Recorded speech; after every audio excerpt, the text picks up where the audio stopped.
도봉구 참 오래된 아파트들 많잖아요. 네. 그래서 뭐 재개발되고 있는 곳들도 많고 지금 진행 중인 곳들이 참 많은데 지구 단위 계획이 세워지면서 좀 이 속도가 박차를 가할 거라는 얘기가 있거든요.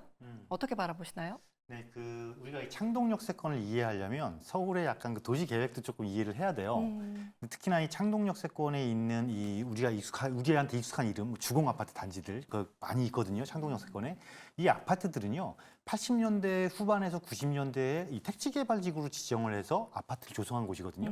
그럼 이 택지개발지구라는 게 조성이 되면 이것을 어떻게 다시 재건축을 하건 이 지역을 개발을 시키건 그 택지 개발 지구에 대한 지구 단위 계획을 다 따로 수립을 또 해야 돼요. 네. 물론 지구 단위 계획은 있는데 과거의 지구 단위 계획인 거죠. 이거를 현 시대에 맞게 지구 단위 계획을 변경을 해야 됩니다. 다행히도 작년과 올해 연해서 창동역 세권을 보면 도봉구에만 있는 것도 아니잖아요. 노원과 겹쳐 있거든요. 이 두 곳의 택지 개발 지구 지구 단위 계획 변경안이 지금 올라가 있습니다. 서울시에 네. 올라가 있고 공고가 돼 있고요.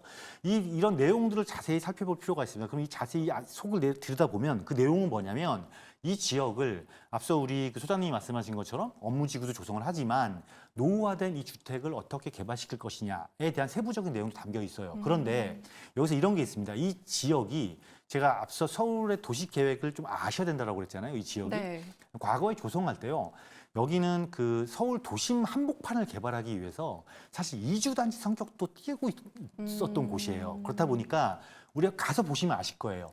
아파트가 대단지기는 한데 소형 평형이 되게 많아요. 그리고 용적률이 그때 지은 것 치고는 생각보다 높은 곳들도 많다라는 거예요. 그래서 이번 지구 단위 변경 계획안에는 그런 것들을 완화시키기 위한 뭐 용적률 상향이라든가 또 이거를 혜택을 주기 위해서 어느 지역을 혜택을 좀 주겠습니다라는 것도 담겨 있으니까 이러한 부분들 사실 여러분들이 꼼꼼하게 체크하기는 어렵거든요. 또 이 과거의 이런 정책 때문에 현 시대에 와서 이걸 정비 사업을 하려고 하니까 막상 사업성에 대해서 자꾸 물음표가 들어가는 이런 상황들이 발생을 합니다. 따라서 개인적인 판단으로 섣불리 이 지역을 접근하시는 것보다는 좀 전문가들을 조금 찾아서 세밀하고 면밀한 검토 분석을 통해서 접근하시는 그런 지혜가 필요한 지역이다라고 말씀드릴 수가 있겠습니다.